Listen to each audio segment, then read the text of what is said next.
Entrega teu caminho ao Senhor, confia nele, o mais ele fará. Tudo posso naquele que me fortalece. Os anjos do Senhor se acampam ao redor daqueles que o temem e os livra. Muito bom dia. Com a bênção, com a graça de Deus, nós começamos mais um dia.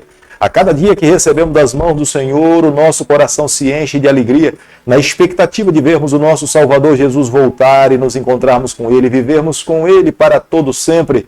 Será nesse dia que Ele mesmo irá dizer: não mais morte, não mais sofrimento, não mais dor, não mais pecado, e nós entraremos na Nova Jerusalém, criada por Deus, de ouro, prata, pedras preciosas. Encontraremos o nosso anjo, o nosso Cristo, e viveremos com Ele por toda a eternidade. Todos os dias nesse canal nós estudamos um capítulo da Palavra do Senhor.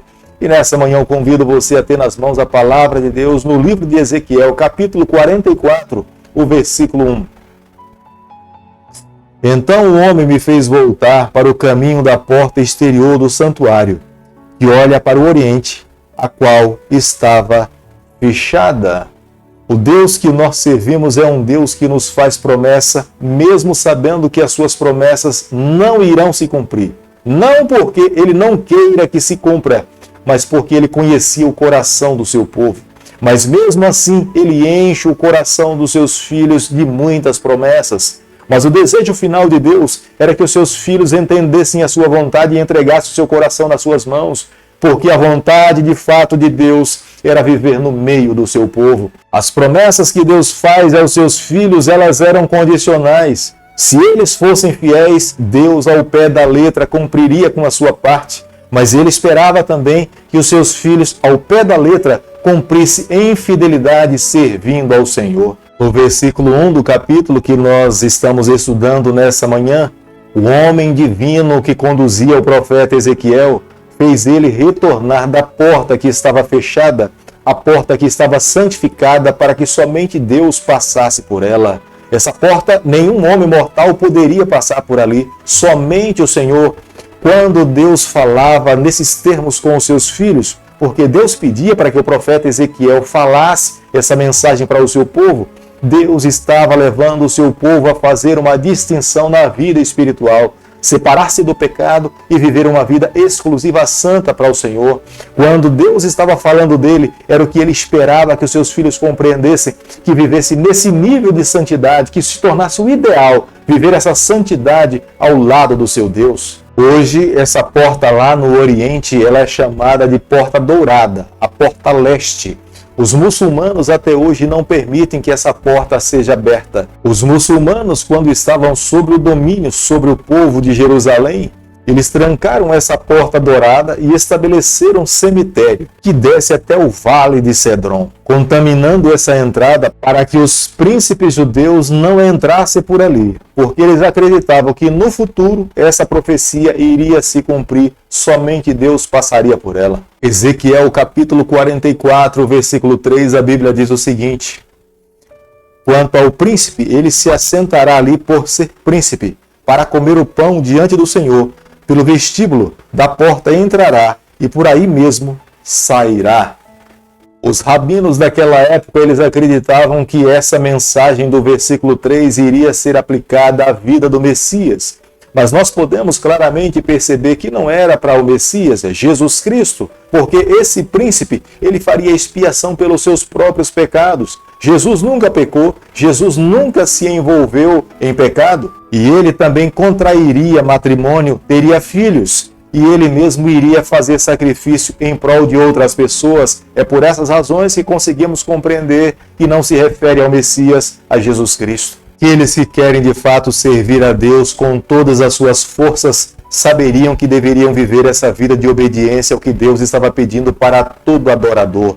O templo, na verdade, fazia uma distinção entre aqueles que estariam dispostos a entregar-se o seu coração a Deus ou estariam dispostos a viver a sua própria religião. Em vez dos levitas viverem uma vida em fidelidade a todas as restrições que Deus tinha pedido para que eles pudessem seguir e colocou nas suas mãos de forma escrita para que eles não se perdessem no meio do caminho, esses levitas, em vez de seguir a palavra de Deus, eles optaram em contratar pessoas de outras nações para fazer o seu trabalho, que era de exclusividade para a tribo de Levi. É por isso que Deus estava dizendo para eles: vocês não cumpriram com a aliança que assumiram comigo, vocês violaram essa aliança e irão pagar o preço da desobediência. No versículo 9 nós podemos observar que fica muito claro para compreendermos a vontade de Deus. Deus estava dizendo que nenhum incircunciso deveria entrar no seu templo. Não é que Deus estivesse sendo seletivo, os estrangeiros poderiam adorar o Senhor, e era o plano de Deus que os estrangeiros viessem a Jerusalém entregar as suas ofertas e se encontrar com o Deus Criador dos céus e da terra. Mas quando ele estava falando para os judeus que somente os israelitas circuncidados deveriam trabalhar dentro do templo, Deus estava mostrando o nível de santidade que ele esperava daqueles que estivessem trabalhando para ele. Deus não iria aceitar qualquer tipo de adoração.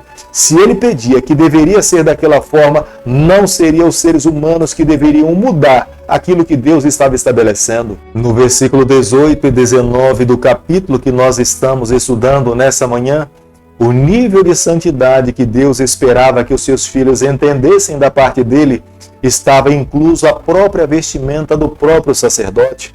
O sacerdote deveria usar as suas vestimentas sacerdotais apenas para trabalhar dentro do templo, servindo a Deus. Quando ele fosse sair, ele deveria entrar numa das câmeras e trocar as suas vestimentas e usar uma roupa comum para estar fora do templo. Mas quando mais uma vez ele entrasse dentro do templo para servir ao Senhor, ele deveria lavar o seu corpo, porque ele não poderia se apresentar diante de Deus com o seu corpo transpirando, suado, mal cheiroso, mas ele deveria se apresentar diante de Deus asseado, limpo, da melhor forma possível, porque Deus esperava que esse nível de santidade refletisse na vida do seu povo. Como podemos observar no versículo 20, os sacerdotes pagãos do Egito, eles raspavam a sua cabeça quando eles iam fazer as suas atividades de adoração ao seu Deus, mas Deus estava pedindo para os seus sacerdotes que eles não deveriam raspar as suas cabeças, porque Deus não queria que houvesse uma confusão na mente dos israelitas, do povo judeu.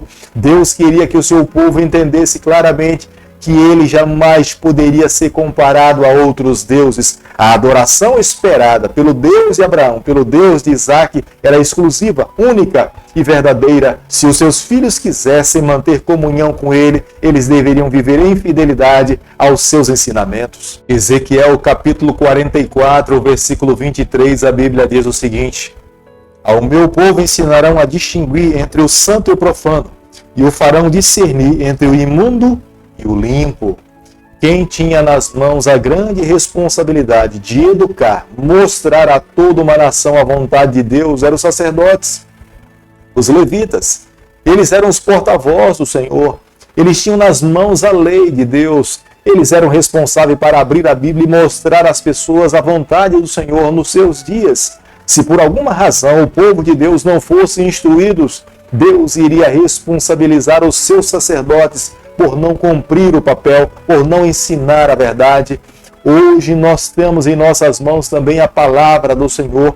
Quando nós carecemos de alguma orientação para saber a vontade de Deus para a nossa vida, é só pegarmos a palavra de Deus, abrirmos a palavra do Senhor, meditarmos nela, nos humilharmos diante do Deus Criador dos céus e da terra, e Deus irá falar ao nosso coração, mostrando as verdades que Ele espera que nós possamos viver nos dias atuais. Os sacerdotes, os líderes, eles deveriam representar a Deus. A sua liderança era uma liderança que recebia das mãos do Senhor.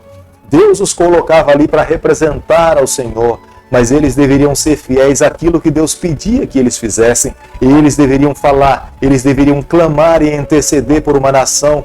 Eles tinham nas mãos, na verdade, a responsabilidade de separar um povo, consagrar uma nação e levar essa nação a viver fiel a Deus. Os sacerdotes, eles não tinham herança. Deus queria que eles entendessem que a sua herança era o Senhor. Deus iria suprir as suas vidas. Era Deus mesmo que, através das ofertas, dos dízimos, Ele iria sustentar cada sacerdote. Mas o que Deus esperava também desses homens é que eles vivessem em santidade. Deus jamais iria aceitar alguém trabalhando para Ele dentro do seu templo que não vivesse em santidade, que não vivesse em harmonia com os seus ensinamentos.